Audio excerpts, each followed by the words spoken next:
we moved to John DeFries, who is the executive director of the Maunakea Stewardship and Oversight Authority. Thank you, Jean-Gabriel. I know Doug Simons well enough to know you never want to follow him with his incredible slides, but I'm extremely grateful this time that he included one on the Maunakea Stewardship and Oversight Authority. Let me just take you back a couple of years following the events in July of 2019 that continued for several months in terms of a blockade on the Maunakea Access Road. That compelled a number of legislative leaders, one in particular who was Speaker of the House, to convene a Maunakea working group comprised of residents of the state that came to the table with very diverse points of view. That ultimately resulted in a legislative report that was submitted to the session in the year 2022, resulting in July of that year with a law called Act 255 that essentially created the Maunakea Authority, Stewardship and Oversight Authority, to commence on July 1, 2023. The law allows for a 5-year or 60-month period of transition. Within that 60-month clock, we are now in month 23. And so some of what Doug referred to in terms of the incredible amount of work that remains, we've got 37 months to accomplish what the law has set out in defining. In that law, it asserts that Maunakea has come to symbolize a rigid dichotomy between culture and science, often leading to polarization between stakeholders on Maunakea and local communities. The critical significance of Maunakea for both culture and science offers an urgent and unique opportunity to surmount the dichotomy and develop new ways of mutually steward Maunakea.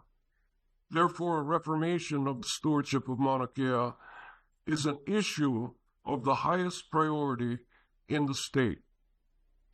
To commence the resolution of these issues, to protect Maunakea and bring about a more harmonious coexistence of uses atop the mountain, the legislature has established the Maunakea Stewardship and Oversight Authority, and the governance structure contained in this chapter to protect Maunakea for future generations and manage lands contained therein for the purpose of fostering a mutual stewardship paradigm in which ecology, the environment, natural resources, cultural practices, education, and science are in balance and synergy. That's excerpted directly from the law, and further in the law calls for the formation of a 12-member board, which came together at the outset of fiscal year 23, which commenced in July 1. It's comprised of 12 members, one of them a non-voting member, the Chancellor of the University of Hawaii. Also on the board, of the 12, 8 are Native Hawaiian, of Native Hawaiian ancestry. However, you shouldn't preclude that all 8 view Maunakea the same way, or the future of Maunakea in the same way. Right within that group of 8 are diverse opinions that currently are informing much of the work that's going on. It also includes the former chairman of the University of Hawaii Board of Regents, who has been appointed to represent the University of Hawaii on the board. He happens to be a land use attorney who has, over time, established himself as one of the preeminent attorneys in that field in Hawaii. We're fortunate to have him heading the working group that is currently assessing the assets and liabilities that will transfer during this 5-year period. You also have a significant representation from Honolulu and the state of Hawaii's business community coming out of the finance district in downtown Honolulu, who happens to be the chair of the authority, John Komeiji. Within the group, you also have two of the leaders that led and inspired that 2019 demonstration. Preceding the 2019 demonstration, there were also substantial demonstrations in 2014 and 2015, and the leader of that particular effort is also on the board. I cannot emphasize that by design, this diversity is intentional, and a priority in our work is to be able to keep a mutual respect for the perspectives of one another, albeit differing from my own. And so it doesn't take very much for me as the executive director to get a temperature reading on where we are at any given point in time, because each of them is representative of a substantial segment of our community. Doug touched on in his slide the fact that we have set about a process, a request for proposals for a planning consultant. On Thursday, we received 2 proposals from 2 of the more prominent planning firms in the state of Hawaii. Both teams who responded to the RFP will be presenting orally to the evaluation committee this coming Friday. Included in their scope of work is a management plan, a strategic plan that will encompass the establishment of what a capacity of human activity on Maunakea would look like, to include astronomy, the amount of vehicle traffic, and the number of tourists that are going there. There was no perfect time, in my opinion, to make a transition of this magnitude, but the state of Hawaii may have picked the most imperfect time, given the fact that we've got leases that are expiring in 2033. While I'm not prepared to give you a specific deadline on when the criteria for new leases and when the establishment of a new capacity will be finalized, I will tell you that we will work closely with each of the observatories and telescopes on the mountain to try and ensure that we're not creating any more anxiety and pressure than we have to. And every effort will be made to accelerate and expedite the determination of certain foundational issues like capacity on the mountain, from which the establishment of a criteria for leases will emerge out of the boardroom of the Maunakea Authority. Jean-Gabriel, I'm going to stop there and open it up for questions that might relate to more pertinent issues at this time.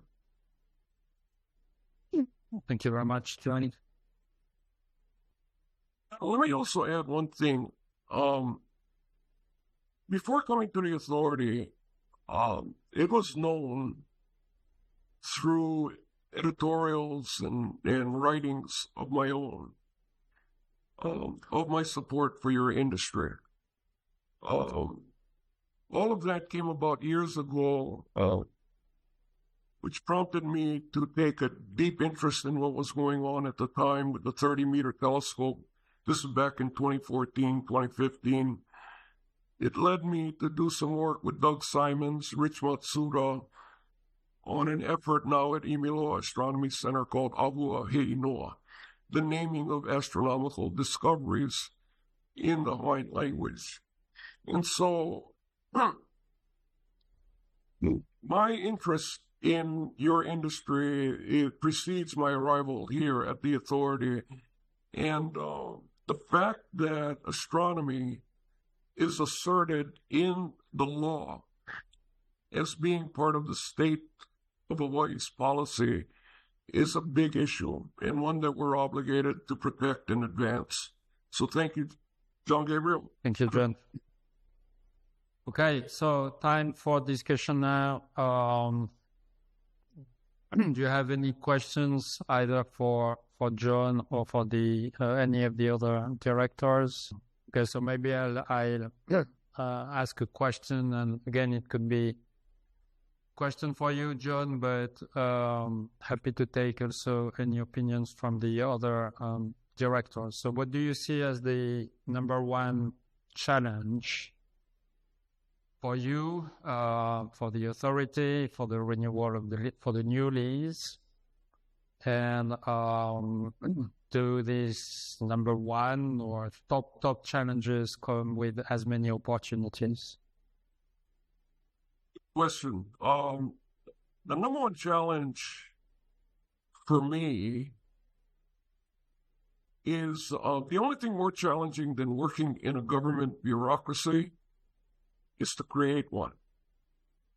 And the concerns that we have and the steps that need to be taken are deliberate. They're there to protect the use of public funds. There's no use complaining about it because we just have to find a way to accelerate that. Now, I will tell you that currently on Maunakea, together with the Center for Maunakea Stewardship, under the leadership of Executive Director Greg Chun, myself and Greg and the senior members of our management team have formed a joint management committee that is essentially co-managing the mountain as we speak. Until at such time that the Maunakea Authority has finalized and adopted its own set of management plans, we are required to comply with the existing plan that is there. So Greg and I are trying our best to keep this operationally fluid. There are checks and balances in place that projects of certain categories require the authorities board to weigh in, and then there are certain projects that are making minimal or moderate impact, especially when it comes to moving land or excavating or responding to the damage from rainstorms, that type of thing, that we're able to move that through without always going before the authority board. So we've created that as an interim structure that enables us, to get the authority uploaded with the full extent of responsibilities on the mountain, and at the same time maintain a fluidity in the day-to-day operations that are there. Tomorrow, myself and Greg Chun will be meeting with Chancellor Bonnie Irwin, University of Hawaii Hilo, to begin exploring, now that we have some semblance of funding that the legislature just approved within the last month and is awaiting a signature by the governor, we'll begin to look at ways in which we can co-fund the coming years to make sure that operations are not interrupted. But in answer to the question about the toughest assignment, it's building the bureaucracy, the agency, the authority, and at the same time having to operate within it, would be my personal top of the list. Thank you. Does any of the directors want to add to this or to share how you see your own challenges as observatory directors? So let me maybe expand a little bit on the same question. a lot is about consent. It is a word that has been used also a lot in the Canadian long-range plan for all the new facilities on all of them on Indigenous lands. So how do you see the challenge to get consent from the Hawaii community for the new lease? Because you will have in this new lease a number of telescopes to be yet to be determined, and you may have in this number of telescopes TMT or no TMT. So how do you anticipate consent or your decisions to be taken as consent from the community? Yeah, the authority convened a meeting last month. There were a couple of much smaller meetings prior to my arrival a year ago. Jean-Gabriel has been active in those two previous meetings in Hilo. We set out in Waimea to introduce our strategic framework draft. The draft was developed by the 12-member board. It is now subject to public input. Jean-Gabriel, I would encourage you, if you don't have a digital copy, I'll make sure to get you one so that everyone on this call, if they don't have a copy of that framework, should have one. And we would welcome any feedback. The challenges of conducting something of this magnitude and this divisive. In my lifetime, there have been several issues around which the Native Hawaiian community in particular has taken a stand.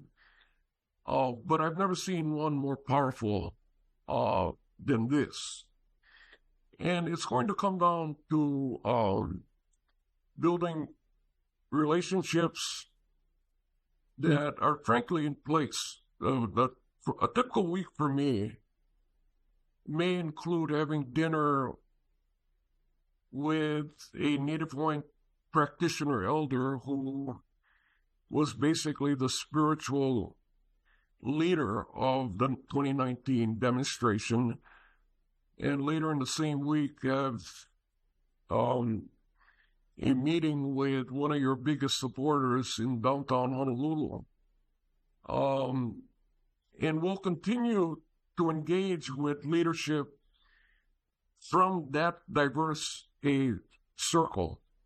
There are no shortcuts. The community has been well trained to sense when authenticity in the moment is missing. And we may differ on opinions, but the ability to come from an authentic place and be a champion of what it is you believe, whether you support astronomy or not, whether you support tourism on the mountain or not, whether you don't want another vehicle up there or not. My advice to all that I come into contact with is whatever your stance is on Maunakea, own it, advocate for it, be prepared to defend it, but also be prepared to teach it to others so that we can learn from that. But most importantly, we all have to, along the way, develop a greater capacity for empathy and being able to appreciate somebody else's point of view, because we're going to ask them to do that with your point of view. And we're in uncharted territory, frankly. I can't point to another moment in Hawaii's history that is this pivotal on matters that transcend the issues around Maunakea or the issues around astronomy.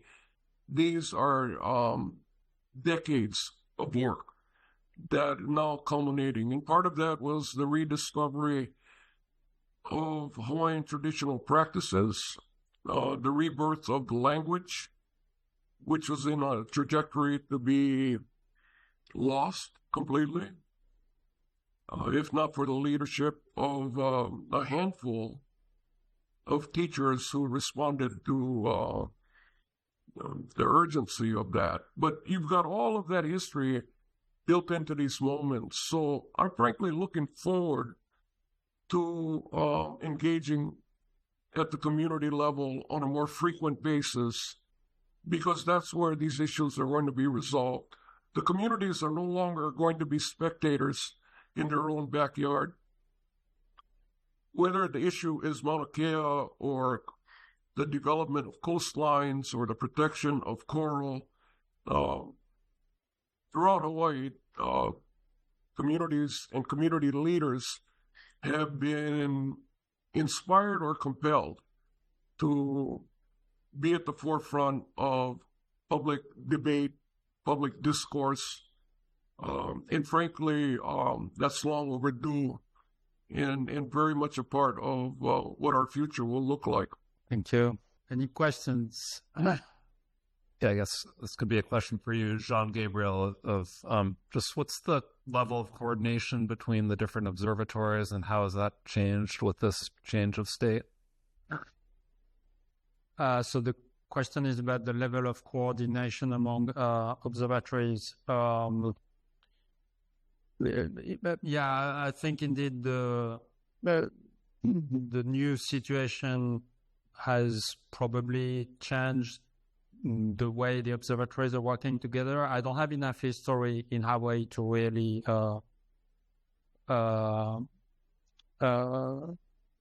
put any judgment on this, but the way I have lived it over the past 3 years is that we have, as I briefly mentioned on the first day, we have tried to define a collective vision, okay, which was maybe missing before. So we worked all the observatories together. Like I said, we used an indigenous principle, which is Ikava Mamua Kava Mahope, which is the 7 generations principle. And it is extremely important. For me, it was a first time and unique experience to use an indigenous principle for my work, okay, for our work. And it may sound, a little bit bizarre, but as a matter of fact, if we initially started to write down this vision or to define this vision using a 20 years plan, okay, I had produced a document to kick off the discussion, and it didn't go anywhere, okay, because 20 years was not the right time scale, because then, we had comments, oh, no, but it's not going to be possible, it's not going to be legal, this will, we can do this, we can do that. So we had a facilitator coming, helping us, and the first thing she said was, 20 years is not the right time scale, okay? We need to use we need to work differently. Let's use the 7 generation principle, okay? 7 generation is far enough in the future that you don't really care with what's going to be legal because you don't know, and you don't care about your current administrative constraints, okay? So using this very simple thing, okay, which was to change the time scale, allowed us to come up with the vision and the story that we have written, okay? So the story is ours among the observatories. We have not really shared it, but the story basically is about how we see astronomy in 20 years, in 7 generations and not 20 years. And it is all about, complete integration of the astronomy people with the local populations and the mountain the birds and the forest thriving, because we will contribute to the regeneration of the forest, etc. Okay, and astronomers would talk to native Hawaiian people and talk in Holelo, Hawaii, and this is the vision that we have developed. So whereby we integrate Hawaiian knowledge and wisdom as part of our work, and of course we share our discoveries as we do today. So it was a fascinating exercise to do it, and to do it with again using an indigenous principle. After that, we wrote guiding principles in order for the vision to be realized, right? Because we can have just a story to tell, but we need to take actions so that the story will materialize. So we wrote guiding principles. Those are the guiding principles that I briefly mentioned yesterday, and have printouts over there. And you have all the QR codes to find them on the internet. And I also want to say that the list of references that I gave yesterday and that are printed over there, there is the strategic framework that John was mentioning as well. So I really encourage you to visit these sites, to look into this guiding principle, the Maunakea Observatory guiding principles, and also the strategic framework from the authority. Sorry, it was a long answer to your question, David, but I indeed think that even though all the observatories, it's a herd of cats, right? These are different institutions with sometimes overlap. We have overlap between Gemini and CFHT because Canada is member of both observatories. But other than that, we don't have a unity in terms of institutions, okay, in terms of agencies. But and we don't collaborate so much technically or scientifically. We collaborate a lot in terms of community engagement and outreach activities. This has been very visible in the presentations from the other observatories. So that works well. But to me, what really was missing was this collective vision. And now we have it. And I think this is the first step towards the paradigm change that we are calling for. Does any other director want to add to this or to comment? So, artificial satellites, are you worried about how the night sky is changing? Are you doing anything? I know there's so many things to fight right now, but this is one that's very astronomy specific. If you have any comments on how this is affecting Native Hawaiian wayfinders and knowledge keepers, I'd also be really interested to hear that. And thank you so much for all the work you're doing. I've heard about it. I don't know enough about it. The voyaging canoes in Hilo, if it hasn't departed already, for its to circumnavigate the Pacific. But that's certainly something I'll pay attention to. A number of people. In fact, one of the female captain navigators of the Hokulea voyaging canoe is a board member of the authority and brings a whole different perspective on wayfinding and modern day astronomy. Pulmai Berlman.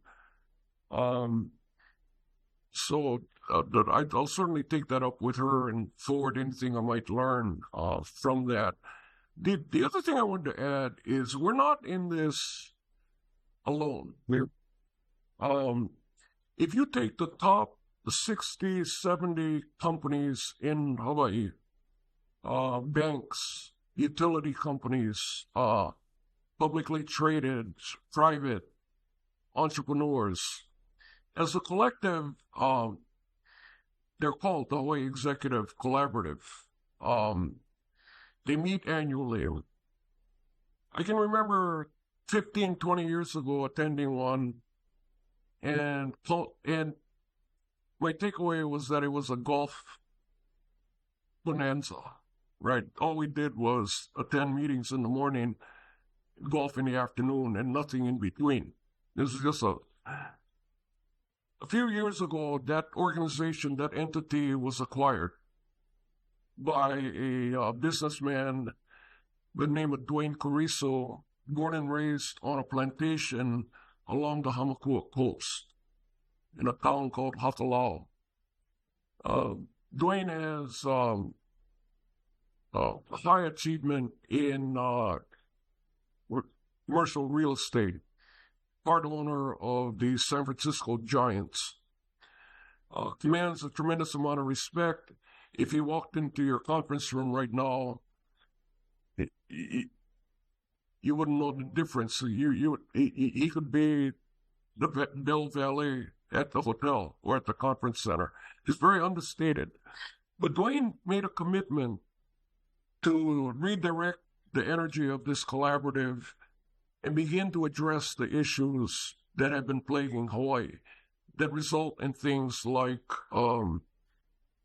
lower public education scores, like affordable housing.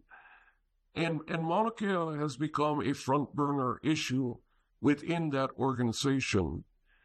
And rather than operating in a silo, the issue or the opportunity presented itself to start bringing cultural practitioners, some of whom led the 2019 blockade, together with the bank president and start to cross-pollinate an understanding between each other and begin to develop a kind of trust between one another.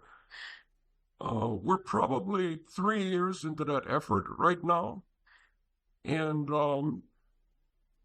he retained a consulting firm named Rios Partners. Rios was involved in helping South Africa move from apartheid to a democracy, and they do that type of work globally in different countries. And so Rios has been brought in to help structure what amounts to being a systems change. In Hawaii, we have developed and evolved an economic model that is fundamentally dismissing our local people. And so the idea of creating a stronger economy in Hawaii under the current model does not work for everyone in the community. And so some of this pushback we feel at Mauna Kea, we feel at different developments or new companies that come to the islands is a result of what local business leaders believe has been an effort of kicking the can down the road. And we band-aid the solution with financial grants along the way. And we end up in a situation now where you've got more Native Hawaiians living outside of Hawaii than in Hawaii, right? This idea of mutual stewardship that is asserted in Act 255, that basically mandates it, is really about one's personal relationship with Mauna Kea. Being clear about what that is, and then nurturing the relationships with one another who share in that responsibility of stewarding, of nurturing, of caring for a mountain that is sacred, right? So this term mutual stewardship has many levels to it, and it runs consistent with Native Hawaiian worldview, Native Hawaiian values, Native Hawaiian concepts. And so, but I want you to know that we're not in this alone, that there are forces within the state of Hawaii that realize that Mauna Kea is not a result of only things that went on in Mauna Kea. There was this pent-up anxiety, this pent-up pressure that goes back to the illegal overthrow of the Hawaiian Kingdom. And I'm often told, they said, John, at what point will Native Hawaiians let go of that? Let go of all that anxiety, all that pain and suffering that came. Illegal overthrow. I don't know the answer to that question, but the one thing I would say is imagine going home tonight and there's someone else in your home who's welcoming you to stay.